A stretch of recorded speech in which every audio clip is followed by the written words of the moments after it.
Hi everyone, degree third year, 5th sem, part A, question number 3 and 6లో మహాకవి శాస్త్రాకార విభాగ నుండి కవి పరిచయాలు ఉంటాయి. మనకి ఇంతకుముందు వీడియోలో ద ఫస్ట్ వన్ పాణిని మహాకవి, second one Kautilya, third one Bharatamuni, fourth one Bharavi, fifth one Magha, next sixth one Shriharsha. ఈ 6 కవి పరిచయాల నుండి మనకు పార్ట్ ఏలో 3లో ఒకటి 6లో ఒకటి వస్తుంది. Each one 5 marks. శ్రీహర్ష సంస్కృత సాహిత్యమందలి ఈ శ్రీహర్ష మహాకవికి ఎంతో ప్రముఖమైన స్థానం ఉంది. వీరి తండ్రి పేరు కూడా శ్రీహర్షుడు, తల్లి పేరు మామిల్లాదేవి. ఈ శ్రీహర్షుడు క్రీస్తు శకం 7వ శతాబ్దమునకు చెందినవాడని సాహిత్యకారుల యొక్క అభిప్రాయం. వీరు ఒక సిద్ధ పురుషుడు మరియు త్రిపుర సుందరాదేవి యొక్క మంత్ర ప్రభావం వలన పాండిత్యమును పొందనని తెలియచున్నది. వీరి యొక్క మేధా సంపత్తి ఎంతో అమోఘమైనది. అంటే వీరు సిద్ధపురుషుని యొక్క ఉపదేశించడం వలన, నెక్స్ట్ త్రిపుర సుందరాదేవి ఆమె మంత్ర ప్రభావం వలన ఇతను పాండిత్యం నేర్చుకున్నాడని తెలియచున్నది.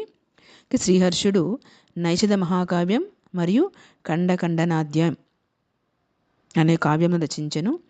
వీటిలో నైషధ మహాకావ్యమునకు ఎంతో మంచి పేరు సంపాదించింది. శ్రీహర్షుడు విజయచంద్రుడు అనే రాజుగారి యొక్క ఆస్థాన కవిగా ఉండేవాడు. ఈ నైషధ మహాకావ్యం సంస్కృత భాష ఎందలి పంచమహాకావ్యాల్లో ఒకటిగా పిలువబడుచున్నది. అంటే పంచమహాకావ్యానికి ఉండవలసినటువంటి 18 లక్షణాలు కూడా ఈ కావ్యంలో ఉన్నాయి కాబట్టి ఈ నైషధ మహాకావ్యమును పంచమహాకావ్యంగా పిలువబడుచుంది. ఈ కావ్యంలో 23 సర్గలు ఉంటాయి. దీని యందు ఇతివృత్తము మహాభారతము నుండి స్వీకరించబడింది.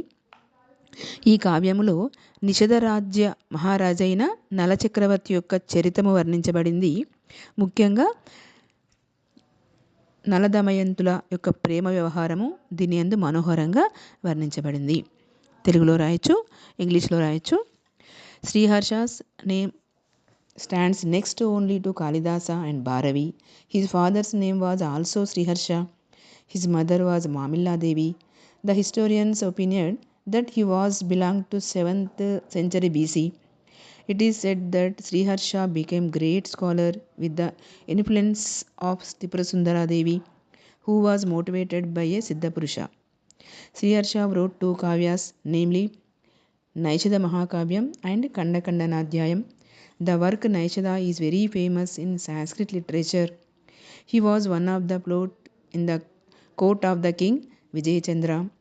Sriharsha's Naishadha Mahakavya is a highly appreciated work in Sanskrit literature. There are 23 cantos in this work.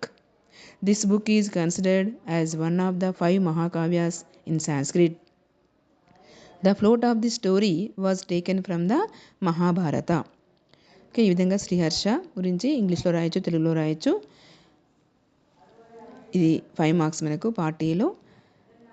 ఈ వీడియో మీకు నచ్చినట్లయితే లైక్ చేయండి, షేర్ చేయండి, సబ్స్క్రైబ్ చేయండి.